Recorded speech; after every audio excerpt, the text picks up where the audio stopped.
गुलाम नबी आजाद साहब रिटायर हो गए राज्यसभा से, नरेंद्र मोदी जी की आंखों से आंसू टपक पड़े, वो रो पड़े पार्लियामेंट में। हम तो तभी समझ गए थे कि गेम क्या है। आप आज हमसे पूछ रहे हैं कि क्या हो रहा है, जब अल्ताफ बुखारी साहब एक ऐसे वाहिद लीडर थे जो खुला घूम रहे थे, खुला घूम के दिल्ली में प्राइम मिनिस्टर से मीटिंग करके दूसरे दिन एक पार्टी बनाते हैं। क्या तब आपने नहीं देखा था कि क्या हो रहा है? आप आज आके मुझसे पूछते हैं कि ये हो क्या रहा है? क्या पहले दिन से हमने आपको नहीं कहा कि ये बीजेपी का थर्ड फ्रंट है? टकराव जो है इंडिया अलायंस और शासक पीएचडी को, कैसे इस चीज को आप डीपीएपी और गुलाम नबी आजाद साहब की पार्टी जो है अब एक अलायंस बनाने जा रही है, इसको हम कैसे देखते हैं? इसको तो कोई भी इंसान जो थोड़ा बहुत पढ़ा लिखा हो 2018 से देखते आ रहा है।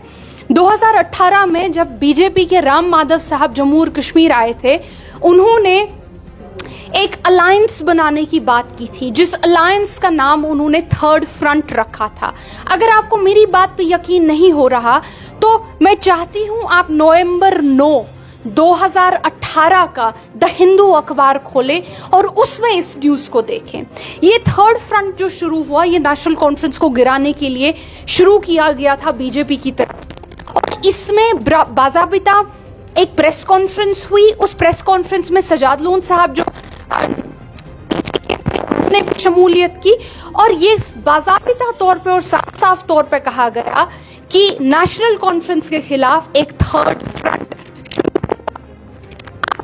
कहते हैं कि इस अलायंस को आप कैसे देखते हैं? हमने तो इस अलायंस को तभी देख लिया, समझ गए थे, जब गुलाम नबी आजाद साहब ने बाहर निकल के कहा कि 370 गया, अब इसका कभी कुछ होने वाला नहीं है। कम से कम बोल देते कि बुरा हुआ।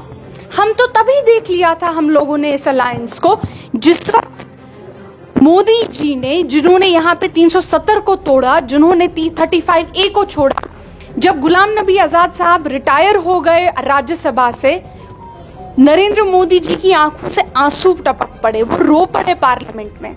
हम तो तभी समझ गए थे कि गेम क्या है। आप आज हमसे पूछ रहे हैं कि क्या हो रहा है? क्या आपको नहीं पता था क्या हो रहा है? क्या आप देख नहीं रहे थे क्या हो रहा है?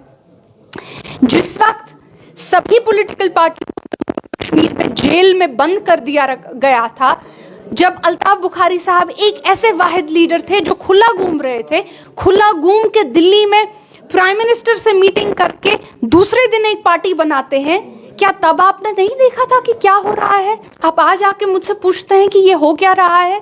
क्या तब नहीं समझे थे आपके हो क्या रहा है?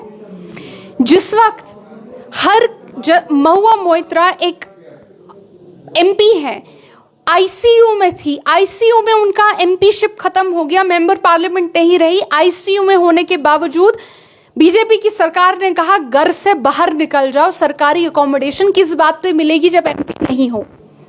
सिर्फ 3 लोगों को मिनिस्ट्रियल कोठियां दी गई दिल्ली में, एक मुरली मनोहर जोशी, दूसरे एलके अडवाणी, तीसरे गुलाम नबी आजाद साहब, वो अभी भी दिल्ली में कोठी में हैं, जबकि कोई पोस्ट उनके पास है नहीं। क्या आप नहीं समझे थे कि हो क्या रहा है? तो मुझे नहीं समझ आता कि ये कौन से अदना इंसान हैं, ये कौन से लोग हैं जो आज सवाल करते हैं कि क्या हो रहा है। क्या पहले दिन से हमने आपको नहीं कहा ये बी टीम है? क्या पहले दिन से हमने आपको नहीं कहा कि ये बीजेपी का थर्ड फ्रंट है? क्या पहले दिन से हमने आपको ये नहीं कहा कि हमसे मत पूछिए, हमारी बात को मत सुनिए, सुनना है तो उस अखबार को खोलिए जिस अखबारों का वसीला हम बार बार दे रहे हैं, जिस अखबारों में इन्होंने खुद कहा है कि हम ठीक हैं।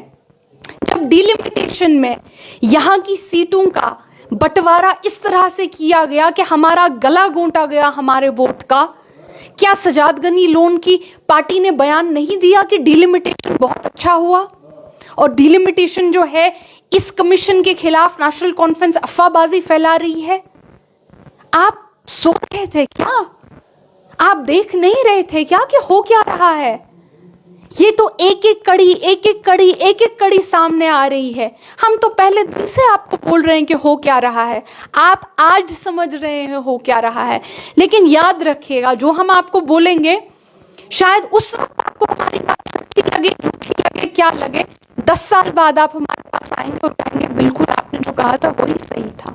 और आज भी हम आपको बोलते हैं, जो हमने आज से 3 साल 4 साल पहले से हम बोल रहे थे, आज आप खुद ही कह रहे हैं कि वो सही हो गया है।